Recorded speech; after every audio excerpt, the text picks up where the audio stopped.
Hello, this is Dr. Srinivas, neurophysician, Rajahmundry, Andhra Pradesh.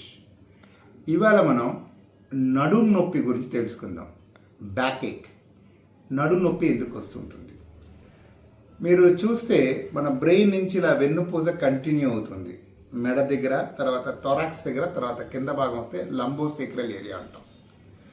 ఈ మెడ ఎక్కువ కదులుస్తాం, ఇలా అంటాం, ఇలా అంటాం, ఇలా అంటాం. అలాగే నడుం కూడా ఇలా వంగుతాం, లెగుస్తాం, అటు ఇటు తిరుగుతాం.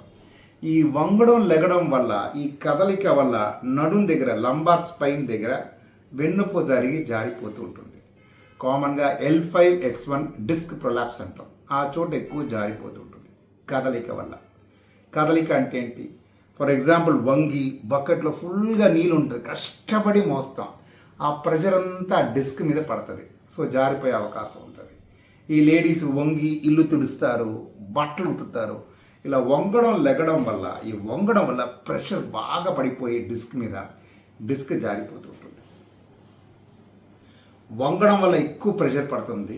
నించున వల్ల కొంచెం తగ్గుతుంది, కూర్చుని వల్ల ఇంకా తగ్గుతుంది, పడుకున్న వల్ల పూర్తిగా ప్రెషర్ ఆల్మోస్ట్ తగ్గిపోతుంది.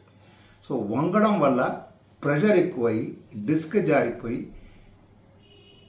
ఈ నడుం దగ్గర నొప్పి వస్తుంటుంది. కాళ్ళకు వచ్చే నరాలు నడుం నుంచి వస్తుంది, చేతులకు వచ్చే నరాలు మెడ నుంచి వస్తుంది. సో ఈ ఎప్పుడైతే నడుం దగ్గర వెన్నుప జరిగి జారిపోతే కాల్ నరాలు నొక్కి కాలు లాగేస్తూ ఉంటుంది. ఈ కాల్ నరాల పేరు షయాటిక్ నర్వ్ అంటారు. అందుకనే కొందరు దీన్ని షయాటికా కూడా అంటుంటారు. సో ఈ షయాటికాకి ట్రీట్మెంట్ ఏంటంటే కదలిక వల్ల ఎక్కువ వస్తుంది కాబట్టి కదలిక తగ్గించుకోవాలి.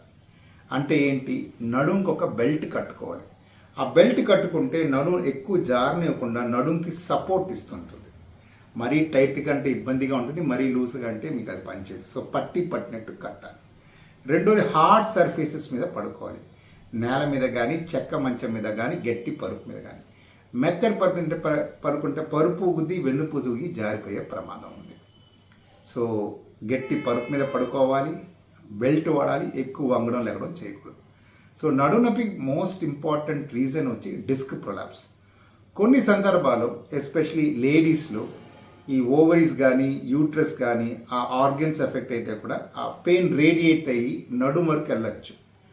సో అది కూడా ఒక ఇంపార్టెంట్ రీజన్స్ ఈ గైనకాలజికల్ ప్రాబ్లమ్స్. మూడోది ఏంటంటే ఆర్థరైటిస్. ఈ SLE కానీ, రొమటాయిడ్ ఆర్థరైటిస్ కానీ, యాంకలోజింగ్ స్పాండైలోటైటిస్ కానీ, ఇవన్నీ జాయింట్ పెయిన్స్ని ఎఫెక్ట్ అయ్యి కూడా నడు నొప్పి రావచ్చు. కానీ by for the most common cause వచ్చి డిస్క్ ప్రొలాప్స్, షయాటికా.